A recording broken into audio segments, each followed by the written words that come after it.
Some days, everything goes wrong at once. The plans fall apart. The messages go unanswered. And the more you try to stay calm, the harder it feels. Your mind races ahead, imagining what this all means, what might happen next, and how much worse things could get. If you're feeling that way right now, you're not failing. You're human. The Stoics understood this deeply. They didn't believe calm came from a perfect life. They believed calm came from learning how to stand steady inside an imperfect one. Stoicism was never about suppressing emotions or pretending things don't hurt. It was about learning how to remain clear, grounded, and emotionally steady, especially when life feels out of control. When people imagine Stoicism, they often picture someone cold or emotionally distant. But Stoic calm isn't numbness, it's awareness. It's the ability to notice what you're feeling, without letting those feelings pull you under. The Stoics expected life to be difficult. They expected loss, disappointment, and sudden change. So instead of hoping for calm circumstances, they trained for a calm mind. Because when everything goes wrong, panic doesn't help, but presence does. The first way Stoics stay calm is by separating what they can control from what they can't. You can't control other people. You can't control outcomes. You can't control timing, luck, or how life unfolds. And yet, so much of our anxiety comes from trying to manage exactly those things. The Stoics believed calm begins the moment you stop arguing with reality. When something goes wrong, ask yourself gently, is this within my control? If it isn't, resisting it only adds a second layer of suffering. Letting go doesn't mean you don't care.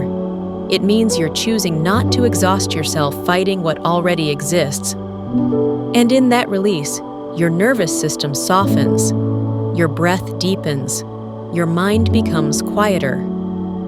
The second way Stoics remain calm is by facing fear directly, without dramatizing it.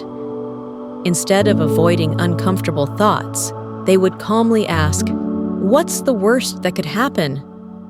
Not to scare themselves, but to reduce the power of uncertainty.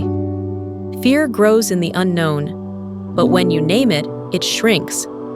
Most of the time, the worst case is survivable.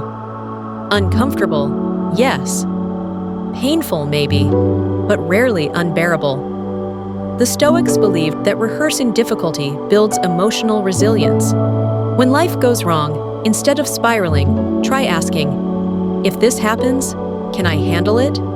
And more often than not, the answer is quieter and steadier than you expect. The third way Stoics stay calm is by creating space between themselves and their emotions. They didn't deny emotions, they allowed them, but they didn't let emotions take control of their identity.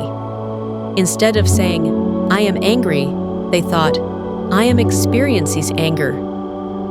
Instead of, I am overwhelmed, they thought, overwhelm is passing through me. This subtle shift creates distance without shutting down. You're not pushing emotions away. You're observing them with kindness. And when emotions are seen clearly, they lose their urgency. Calm isn't about feeling nothing. It's about not becoming everything you feel. When life feels like it's unraveling, the Stoics practiced a simple reset. First, pause. Even 10 seconds is enough. Second, ask, is this within my control? And third, choose one dignified response. Not the perfect response. Not the reaction fueled by fear. Just one response you can stand behind later. Calm isn't a personality trait, it's a practiced skill. And the hardest moments are where that practice matters most. Life will always be unpredictable. Things will fall apart. People will disappoint you. Plans will change without warning. but your inner world doesn't have to collapse with them. Stoic calm is the quiet confidence that you can meet difficulty without losing yourself. And if you're learning to move through chaos with a little more steadiness, a little more grace, you're already practicing Stoicism. This space is here for calm, reflection, and clarity. If that's something you're cultivating, you're always welcome here.